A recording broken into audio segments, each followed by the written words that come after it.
Well, the first thing I can say about this very enjoyable episode is that more than any other episode thus far, it has really put into perspective how Will and Hannibal are very much alike. And it really lends a lot of truth to a statement that was made in both adaptations of Red Dragon that have been made thus far, which was that Hannibal Lecter basically declaring that you and I are very much alike, Will. Here we actually get a visual demonstration of that in this show's very dark, very atmospheric, very methodical style. While this episode wasn't really quite as raw as the previous one in terms of its brutality, there is a sense that there's no going back for Will. I mean, he's committed murder now. I mean, you could argue that killing the animal guy, the one who broke into his house on Hannibal Lecter's suggestion, you could argue that was self-defense, but he calls himself out and basically says, I've never felt so alive as when I killed that guy. And then what he eventually does in this episode, or what it is implied that he eventually does, there really is not a way to reduce this back to the status quo. So, again, I really got to give props to the writers and Brian Fuller and all the people responsible for the creation of this show, in that I have no idea what's going to happen. They've stated, like I've said before, that they want to adapt the books into individual seasons, but I don't know how they're going to do that, at least not without changing some stuff.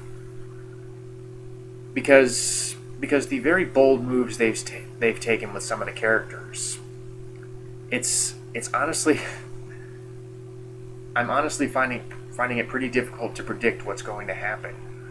I mean, who was going to go down? Because they've shown repeatedly that no one is safe. Dr. Chilton, dead.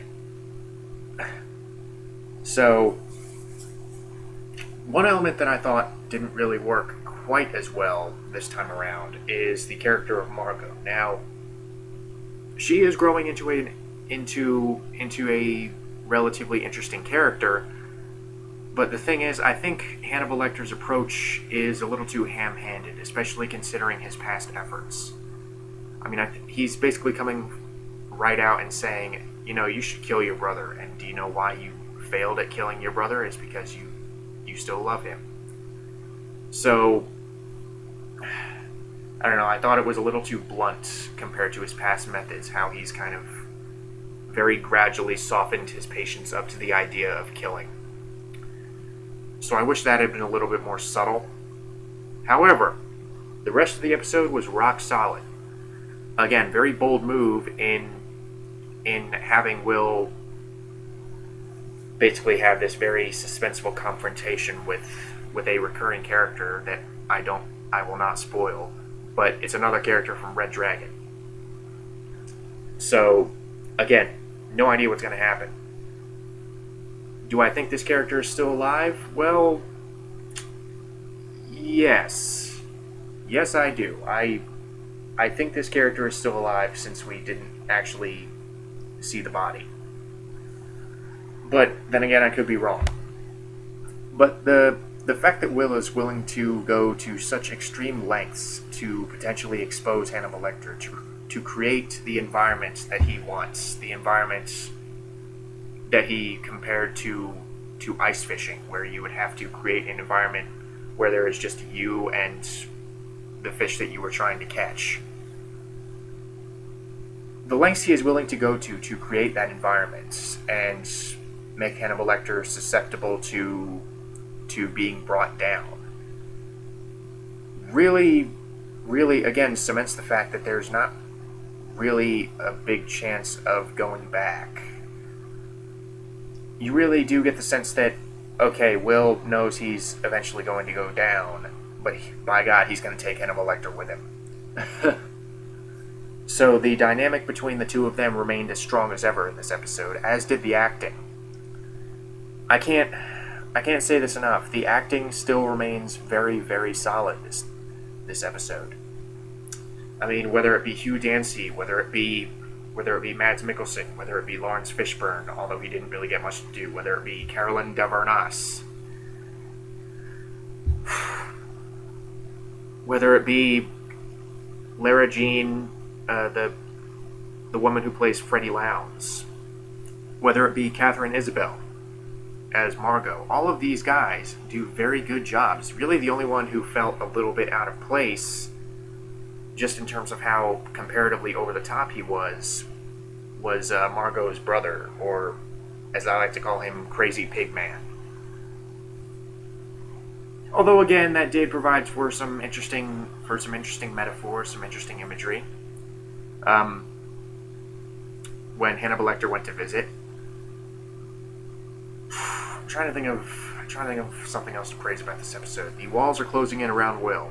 I mean, there are suspicions about him and Hannibal Lecter, particularly made by Freddie Lowndes. Very logical suspicions. I mean, how can Will try and kill Hannibal Lecter and repeatedly accuse him of being the Chesapeake Ripper, and then all of a sudden, as soon as he gets back out of the mental institution, how he can resume these therapy sessions seemingly as if nothing happened? I mean, Freddie Lowndes does ask these very logical questions. She doesn't really have any sense of privacy or boundaries, which is something they kind of indirectly address. But she's kind of on the right train of thought, even though she does technically arrive at... She kind of just misses the bullseye in terms of coming to her ultimate conclusion. So yeah, that eventually leads to the potential character death that I was leading to. I hope I haven't spoiled it by this point. If I have, I'm sorry. But really, my only response to potentially spoiling it is watch the episode for yourself. It still maintains the high standards set by season 2. And honestly, yeah, I can't think of a bad episode of this show yet. I mean, there are some episodes that are better than others, obviously, but for the most part, this show has remained pretty consistent in terms of its quality. I mean, no matter what characters it introduces, no matter what plot lines it deals with, it always seems to be at least very good, at the very least.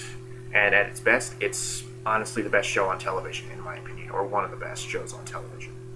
And one of the most underrated too. I mean, it doesn't really get the publicity that something like Game of Thrones or Breaking Bad gets, or Breaking Bad got. I digress. The atmosphere still remained as strong as ever. I really liked a lot of the imagery here, although even though it was something we have seen before, the imagery got more direct this time around. It got more... I don't want to say it's hammered you on the head with it, but I think it makes sense that it would be more direct because at this point in Will's character arc, he is becoming more and more like this monster that he's constantly trying to repress. So it makes sense that the imagery would get more direct and less. It becomes less implied and more, okay, this is what this represents. So yeah, really like this episode. Again, nothing new there. I really like all these episodes.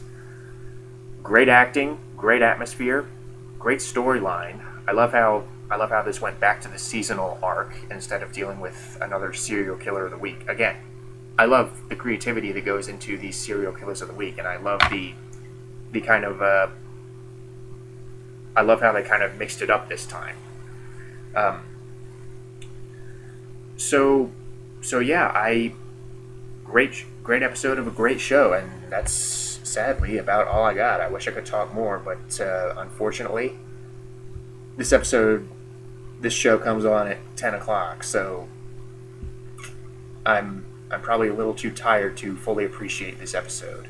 Again, if you want my honest recommendation, I'm not exaggerating in the slightest here when I say that this is honestly one of the best and most thought-provoking shows on TV.